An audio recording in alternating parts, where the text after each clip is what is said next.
Здравствуйте! Смотрите в сегодняшнем выпуске. Президент Туркменистана провел заседание Госсовета Безопасности.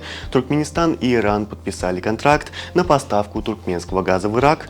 Гурбангулы Бердымухамедов прибыл в Астану для участия в саммите ШОС и другие новости.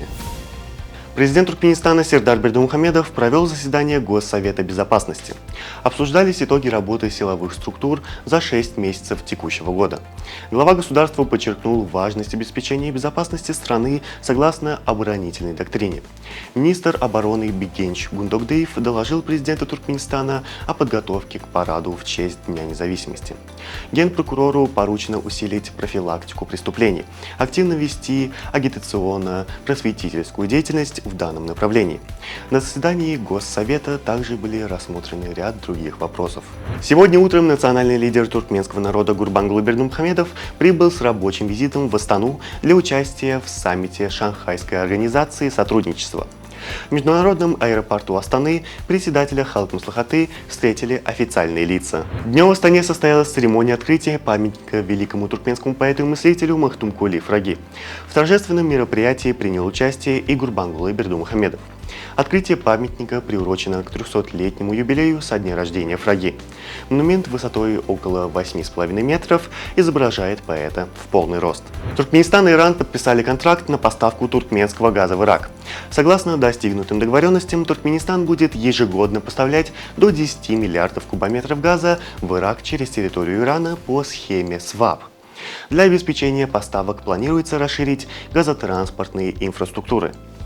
Иранские компании построят на территории Туркменистана новый газопровод протяженностью 125 километров и 3 газокомпрессорные станции. В Государственном учебно-методическом центре Министерства образования Туркменистана проходят педагогические форумы, посвященные новой концепции совершенствования методик обучения по общеобразовательным программам в Туркменистане до 2028 года и плану мероприятия по ее реализации.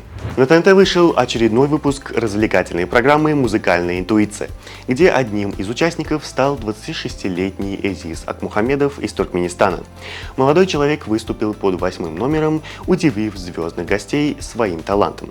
Суть шоу заключается в том, что известные личности должны определить, кто из 10 незнакомцев обладает вокальными данными.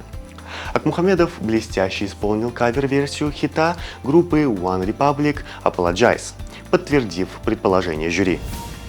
Легендарный меч Дюрандаль, который на протяжении 1300 лет был неотъемлемой частью скалы в городе Рокамадур на юго-западе Франции, таинственным образом исчез. Этот артефакт считается одной из главных достопримечательностей города, находится на высоте 9,7 метров от земли и был прикован цепью к скале. Правоохранительные органы начали расследование, но пока не ясно, как злоумышленникам удалось похитить столь необычно расположенный предмет. Antutu опубликовал июньский рейтинг удовлетворенности пользователей устройствами Apple. Результаты оказались весьма неожиданными.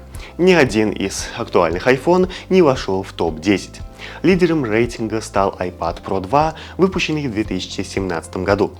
За ним следует модель iPad Air 4 и iPad Pro 11. Четвертое место занял iPhone 12 mini.